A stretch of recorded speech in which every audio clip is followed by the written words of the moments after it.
معزز حاضرین کرام، بزرگان ملت، میرے غیور نوجوان ساتھیوں، پس پردہ بیٹھ کر سننے والی میری عزت دار ماں اور بہنوں، حلقہ اسمبلی ملک پیٹ کے مجلس اتحاد المسلمین کے امیدوار محترم جناب احمد بلالہ صاحب، شہ نشین بتشریف فرما مجلس اتحاد المسلمین کے اراکین بلدیہ، سابقہ اراکین بلدیہ، صدر المعتمدین، محبان مجلس، عزیزان ملت، آپ تمام یہ بات بخوبی واقف ہیں کہ 30 نومبر کے دن تلنگانہ کے اسمبلی انتخابات کی رائے دہی کا دن ہے۔ میں آپ کے درمیان میں آ کر یہ گزارش کرنے کے لیے آیا ہوں کہ آپ ہی نے متحدہ طور پر اپنی دعاؤں اور ووٹوں سے آپ نے محترم احمد بلالہ صاحب کو اپنا رکن اسمبلی منتخب فرمایا۔ اس کا میں آپ کا شکریہ ادا کرنا بھی چاہوں گا۔ میں آپ سے یہ بتانے آیا ہوں کہ اس اسمبلی کے انتخابات میں بھی پہلے سے زیادہ ہم تمام کو متحد ہو کر اپنے ایک ایک ووٹ کا صحیح استعمال کرنا پڑے گا۔ آپ جانتے ہیں مجلس اتحاد المسلمین کی تاریخ سے یہ وہ جماعت ہے جس کو قائد ملت بہادر یار جنگ علیہ الرحمہ نے اپنا سب کچھ دیا، اپنا خون پسینہ دیا، اپنی زندگی کے قیمتی لمحات سے انہوں نے مجلس اتحاد المسلمین کو مضبوط کیا۔ میرے عزیز دوستوں اور بزرگوں، مجلس کی سب سے بڑی کامیابی کا راز یہ ہے کہ مجلس نے کبھی عصبیت کو فروغ نہیں دیا، مجلس نے کبھی بھی نفاق کی پالیسی کو نہیں اپنایا۔ مجلس نے ہمیشہ یہ کوشش کی کہ ہمارے اختلافات ہیں اور رہیں گے، مگر ان اختلافات کو ہم فروغ نہیں دیں گے، اس اختلافات کو ہم ہماری تباہی اور بربادی کا باعث نہیں بننے دیں گے۔ اور یہی پالیسی مجلس کی رہی کہ مجلس نے تمام مکاتب فکر کو، تمام مسلک کے ماننے والوں کو ایک پلیٹ فارم پر لا کر ان سے کہا کہ ہماری منزل ایک ہے، راستے ہمارے الگ ہو سکتے ہیں، مگر ہم اپنے منزل تک پہنچنے کے لیے ہم کو مل کر متحدہ طور پر جدوجہد کرنا ہے۔ اور یہی وجہ ہے کہ آج پورے ملک میں مجلس کا ایک منفرد مقام ہے۔ اتر پردیش میں جب ہم جا کر یہی بات کرتے ہیں کہ عصبیت کے مظاہرے مت کریے، آپ کسی بھی مسلک اور مکتب سے آپ کا تعلق ہو سکتا ہے، مگر آپ اس کو اختلافات کا ایک موضوع بننے مت دیجئے۔ لوگ تعجب کرتے ہیں، مگر الحمدللہ یہ مجلس کی تاریخ رہی۔ مجلس کی اس تاریخ میں، اس کوششوں میں ہمارے بزرگوں نے بہت سے مصائب اور مشکلات کا سامنا کیا۔ میں آپ کا شکریہ اس لیے بھی ادا کرنا چاہوں گا کہ آپ نے بلدیہ کے الیکشن میں ان طاقتوں کو شکست دی جو مجلس کے بزرگوں کے پیغام کو کمزور کرنا چاہتے تھے۔ میں آپ کا شکریہ ادا کرتا ہوں۔ میرے عزیز دوستوں اور بزرگوں، میں آپ کو بتانا ضروری سمجھتا ہوں کہ آج اس دنیا میں، اس کرۂ ارض پر، اگر کسی زمین پر انسان کے خون کی کوئی اہمیت نہیں ہے، جہاں پر انسانیت کا قتل کیا جا رہا ہے، نسل کشی کی جا رہی ہے، وہ فلسطین ہے۔ میں جب نامپلی میں، ابھی ملے پلی میں تقریر کر رہا تھا تو ایک جذباتی نوجوان مجھے آ کر کہا کہ اسد صاحب یہ آپ لگائیے، اور آپ اپنی تقریر میں فلسطین کا ذکر کرنا کیوں چھوڑ دیے؟ اس نوجوان نے مجھ سے کہا کہ کیا کانگریس کے لوگ یا بی جے پی کے لوگ آپ پر تنقید کر رہے ہیں اس لیے آپ نے فلسطین کا ذکر چھوڑ دیا؟ تو میں نے اس نوجوان سے کہا کہ نہیں، یہ وجہ نہیں ہے، کیونکہ وقت کم رہتا ہے، اسی لیے اسمبلی کے انتخابات میں میں چاہتا ہوں کہ ان تمام موضوع کو بحث بناؤں اور مجلس کا کام عوام کے درمیان میں رکھوں۔ تو اس بچے نے مجھ سے کہا کہ صاحب، فلسطینیوں کے ظلم سے بڑھ کر کوئی چیز نہیں ہو سکتی ہے۔ تو یقیناً میں سلام کرتا ہوں اس نوجوان کے اس جذبے کی کہ اس نے اپنے چند منٹ کے مجھ سے ملاقات میں میری سوچ بھی اس طرف راغب کی۔ یقیناً ہم تمام کو جو آج فلسطینیوں پر ظلم کیا جا رہا ہے اس کی پرزور مذمت کرنی چاہیے۔ 10,000 سے زیادہ لوگوں کو ظالم اسرائیل کی حکومت نے ان کو ختم کر دیا، جس میں سے 7,000 کے قریب بچے ہیں، جس میں 3,500 کے قریب خواتین ہیں۔ اسپتالوں میں آکسیجن نہیں ہے، اسپتالوں میں اینستھیسیا دینے کی دوا نہیں ہے۔ 50,000 خواتین اب آئندہ ہفتے میں ان کی ڈیلیوری کی تاریخ آنے والی ہے۔ پینے کا پانی نہیں ہے، برقی یا بجلی نہیں ہے، اور یہ مغربی دنیا جن کے ہاتھ ان معصوم فلسطینیوں کے خون سے رنگے ہوئے ہیں، آج جو ساری دنیا کو درس دیتے تھے، آج ان فلسطینیوں پر ظلم پر گونگے، اندھے اور بہرے بن کر بیٹھے ہیں۔ بولتے ہیں کہ اسرائیل کو جواب دینے کا حق حاصل ہے، تو پھر یہ فلسطینی کیا کریں گے؟ اسرائیل ایک آکیوپائر ہے، اسرائیل ایک ایگریسر ہے۔ اسرائیل نے فلسطینیوں کی زمین پر قبضہ کیا ہے، اور اسرائیل اپنی طاقت کے بلبوتے پر جو مغربی ممالک اس کو دے رہے ہیں۔ غازہ میں کہہ رہا ہوں، پہلے بھی کہا، 21 لاکھ پر مشتمل ایک علاقہ ہے، جس میں سے آپ سوچو تھوڑی دیر کے لیے 10 لاکھ کے قریب لوگ بے گھر ہو چکے ہیں۔ 10,000 بلڈنگوں کو بم ڈال کر اڑا دیا گیا۔ 36 اسپتال میں سے 19 اسپتالوں کو ختم کر کے رکھ دیا گیا، اور اسپتالوں پر بم گرائے جاتے۔ میرے عزیز دوستوں اور بزرگوں، ہم کو فلسطینیوں کو نہیں بھولنا چاہیے۔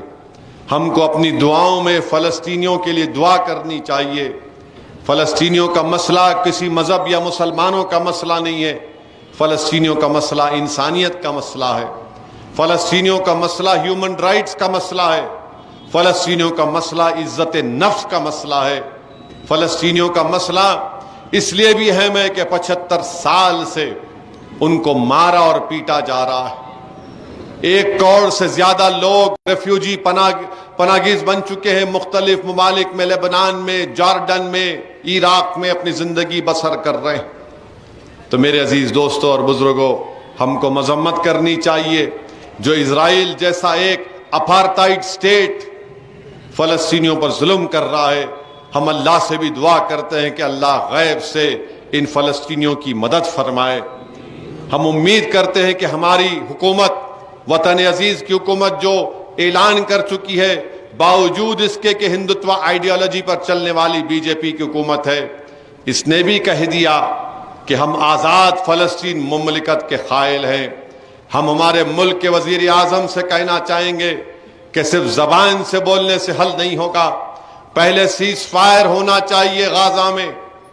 وہاں پر جو لوگ بے بس ہیں، مظلوم ہیں، ان تک ایڈ جانی چاہیے۔ اور اسرائیل یہ کوشش کر رہا ہے کہ غازہ کے ان 20 لاکھ فلسطینیوں کو غازہ سے نکال کر مصر میں جو سینائی کا ڈیزرٹ ہے، صحرا ہے، وہاں پر ان کو ڈھکیل دیا جائے، اور ویسٹ بینک سے نکال کر ان کو جارڈن میں ڈھکیل دیا جائے۔ میرے عزیز دوستوں اور بزرگوں، ان معصوموں کی تکلیف کو ہم کو اپنے سینوں میں محسوس کرنے کی ضرورت ہے۔ مجھے یاد آ رہا ہے، میں نے پہلے بھی کہا کہ امریکہ کی جب ویتنام سے جنگ ہوئی تھی تو کئی سالوں تک ویتنام اور امریکہ کی جنگ چلتی رہی۔ ایک شخص تھا واشنگٹن ڈی سی میں جو روز جا کر امریکہ کے صدر کا گھر، جس کو وائٹ ہاؤس کہتے ہیں، اس کے سامنے ایک چراغ کو جلاتا تھا۔ تو کسی ایک رپورٹر نے پوچھا کہ اتنے سال سے جنگ چل رہی ہے، تیرے چراغ جلانے کا مطلب کیا ہے؟ تو اس نے کہا کہ میں چراغ اس لیے نہیں جلا رہا ہوں کہ میں صرف جنگ کی مذمت کروں، میں چراغ اس لیے جلا رہا ہوں تاکہ امریکہ کو معلوم ہو جائے کہ آج بھی مجھ میں انسانیت زندہ ہے۔ تو میرے عزیز دوستوں اور بزرگوں، ان فلسطینیوں پر جو ظلم کیا جا رہا ہے، ہم اس کی مذمت کریں، اور جو لوگ فلسطینیوں پر ظلم کر رہے ہیں، ہم اللہ سے دعا کرتے ہیں کہ اللہ ان کو نیست و نابود اور برباد کر کے رکھ دے۔ میرے عزیز دوستوں اور بزرگوں، تیسری بات یہ ہے، میں آپ کو بتانا ضروری سمجھتا ہوں کہ حلقہ اسمبلی ملک پیٹ میں بحیثیت رکن اسمبلی احمد بلالہ صاحب نے یہاں پر آپ ہی کے علاقے میں سام میں آپ ایک دیکھتے ہیں کہ چنچل گوڑا جونیئر کالج میں ایک نئی بلڈنگ بن رہی ہے، قریب 40 کروڑ کی لاگت سے 10 کروڑ کی لاگت سے ایک نئی بلڈنگ بن رہی ہے، ڈگری کالج بھی ہے، جونیئر کالج بھی ہے، اور اس کے الگ 10 کروڑ ہیں، اور ہائی سکول بھی بن رہا ہے، انشاءاللہ تعالی جلد سے جلد تکمیل کو پہنچے گا۔ پھر بستی دواخانہ ملک پیٹ میں احمد بلالہ صاحب نے 16 بستی دواخانے کھلائے ہیں، اور پھر یہاں ڈبیل پورے میں جو دواخانہ وہ بھی ملک پیٹ اسمبلی حلقے میں آتا ہے، اس کا سر نو بنایا جا رہا ہے۔ یہاں پر آپ کے نلگنڈا بس سٹینڈ کے پاس جو گورنمنٹ کے دواخانے میں آکسیجن کی سپلائی پوری مؤثر کر دی گئی، نئے اس کو شروع کر دیا گیا۔ ملک پیٹ میں شادی مبارک 578 بینیفیشریز کو شادی مبارک کے چیک بلالہ صاحب کی نمائندگی پر دیے گئے، قریب 44 کروڑ کی لاگت سے 578 لوگوں کو شادی مبارک کے چیک دیے گئے۔ اور پھر میں آپ کے بات بتانا چاہتا ہوں کہ مجلس کی نمائندگی پر ہم نے حکومت سے 100 ایکڑ زمین لی قبرستان کے لیے، اور جب ہم کو قبرستان کی زمین ملی اور اس کو وقف بورڈ کے حوالے کیا گیا، تو مجلس نے جب ایک یونیفارم سول کوڈ کے خلاف ایک وفد جا کر ملا تھا چیف منسٹر سے کہ یونیفارم سول کوڈ کی مخالفت ہونی چاہیے حکومت کی طرف سے، اس وقت ہم نے نمائندگی کی تھی کہ تلنگانہ کے مسلم اقلیت کے قبرستان کے لیے 100 ایکڑ زمین ملنی چاہیے شہر کے اطراف میں 50 کلومیٹر کے فاصلے میں۔ اس کو قبول کیا گیا، اس کا گورنمنٹ آرڈر ایشو ہوا، تو مجلس نے فیصلہ یہ لیا کہ اس 100 ایکڑ زمین میں سنیوں کو بھی زمین دی جائے گی، شیعوں کو بھی دی جائے گی، فرقہ مہدویہ کو بھی دیا جائے گا، اور بہری سماج ہے ان کو دیا جائے گا۔ یہ مجلس کے کام کرنے کا طریقہ ہے۔ مجلس اس طرح سے کام کر کے سب کو ساتھ لے کر چلنا چاہتی ہے۔ اور آپ جانتے ہیں کہ جب وہ اس کا اعلان ہوا، اس کا جیو دیا گیا، تو تمام مکاتب فکر کے مذہبی رہنماؤں کو بلا کر ان کے سامنے بات رکھی گئی ہے، اور انشاءاللہ تعالی الیکشن ختم ہونے کے بعد اس جگہ کا تعین جگہ بھی بتا دی جائے گی کہ کہاں پر یہ قبرستان کس کا ہوگا۔ آپ جانتے ہیں کہ بہت سی مشکلات کا سامنا کرنا پڑتا ہے قبرستان کی زمین کو ملنے کے لیے، یہ کام بھی مجلس نے کیا ہے۔ تو میری آپ تمام سے اپیل ہے کہ آپ مجلس کو مضبوط کریے۔ آپ ایسے مجلس کے مخالفین بہت سے ہیں جو چندے کے نام پر اپنی زندگی گزارتے ہیں، مگر مجلس وہ واحد سیاسی جماعت ہے جو سال کے 12 مہینے کام کرتی ہے۔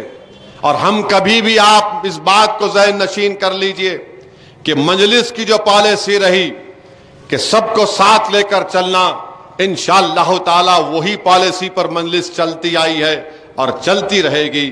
ہم عصبیت کو کبھی فروغ نہیں دیے، کیونکہ آج اس ملک میں سب سے بڑا خطرہ ہم کو فرقہ پرستی سے ہے، RSS کے ایجنڈے سے ہے، کانگریس کے منافقت سے ہے، اس کی مفاد پرستی سے ہے۔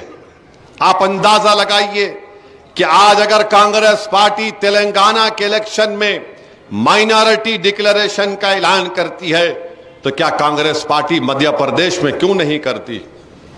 کانگریس پارٹی راجستھان میں بھی الیکشن ہے 25 تاریخ کو، مدھیہ پردیش میں بھی ایک تھوڑے دنوں میں، مگر یہاں پر اس لیے کرنا پڑا کیونکہ مجلس اتحاد المسلمین تلنگانہ میں، اور مجلس اتحاد المسلمین کے ڈر سے، مجلس کے خوف سے یہ اعلانات کیے گئے۔ ارے مگر تمہارا ڈکلیریشن کون لکھا؟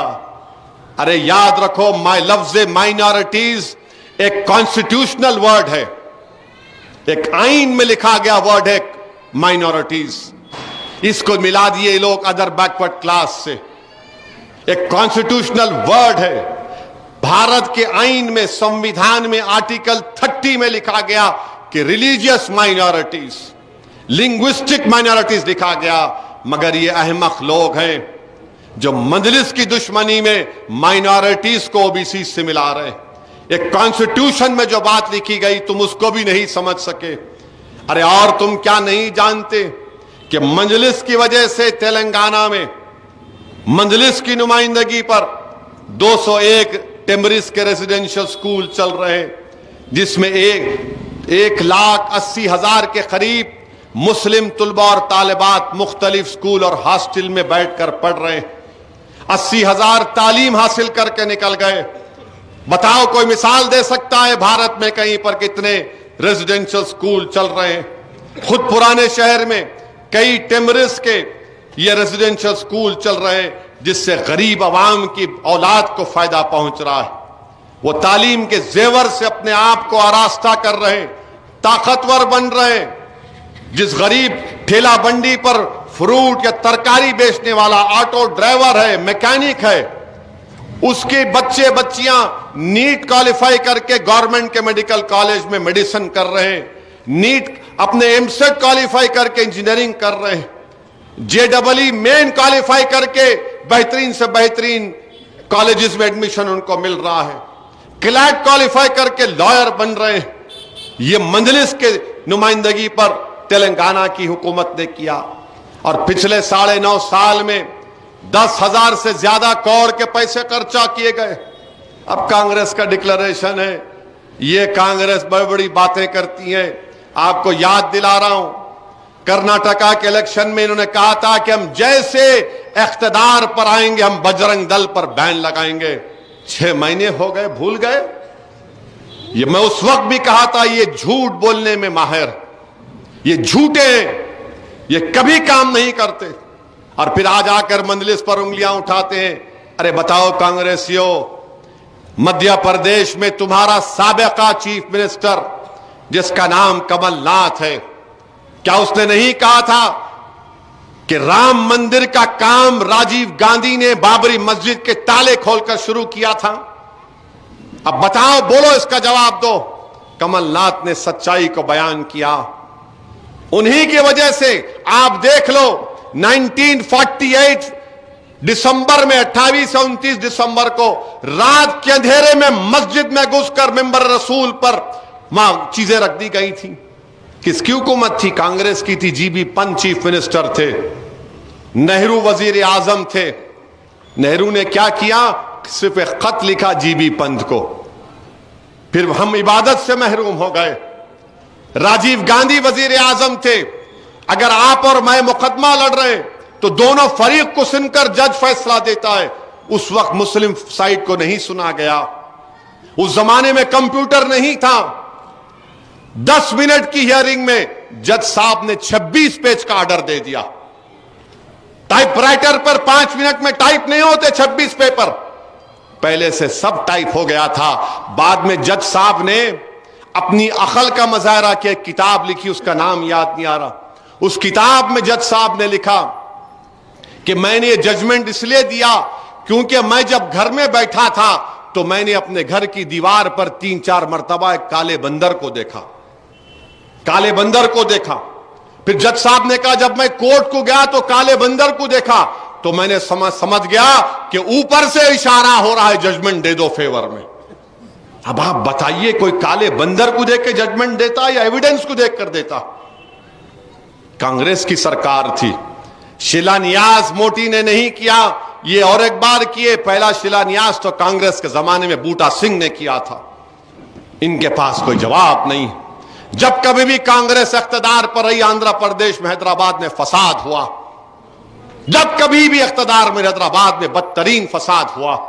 9.5 سال سے پورے تلنگانہ میں اگر کہیں کرفیو لگا تو بھینسا میں لگا 1-2 دن کے لیے، اور کووڈ کے دوران لگا تھا، اور کووڈ کے دوران لگا، مگر کانگریس کے دور میں آپ دیکھو سال میں کئی دن کرفیو رہتا تھا۔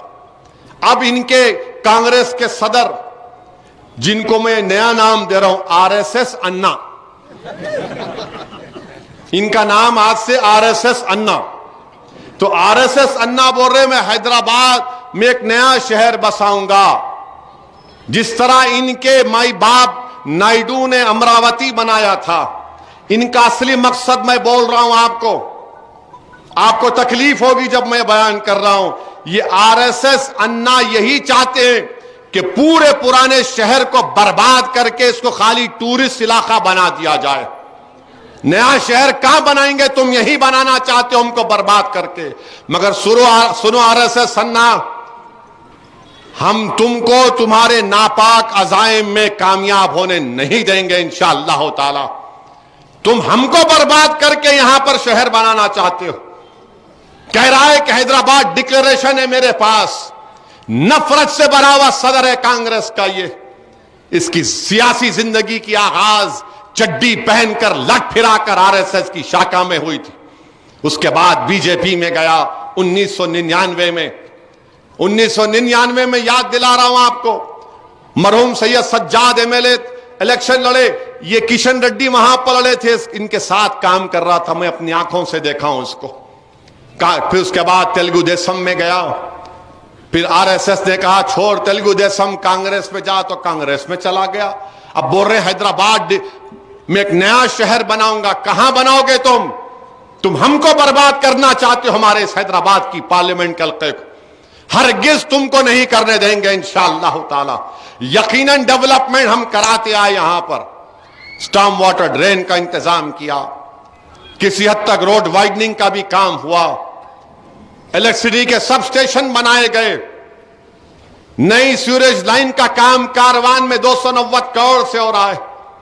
چندرائن گٹا میں اکبر الدین نے 300 کروڑ کی لاگت سے جیو حاصل کیا، جو الیکشن کے بعد نئی سیوریج لائن ڈالی جائے گی. ہم یہیں پر رہے، یہیں پر رہیں گے. چنچل گڑے میں پیدا ہوئے، چنچل گڑے میں مریں گے. کوئی مائیکا لال حیدرآباد ڈکلیریشن کے نام پر ہمارے شہر کے کینٹ کو ہاتھ نہیں لگا سکے گا. سن لو RSS سننا، تم جان لو میری اس بات کو.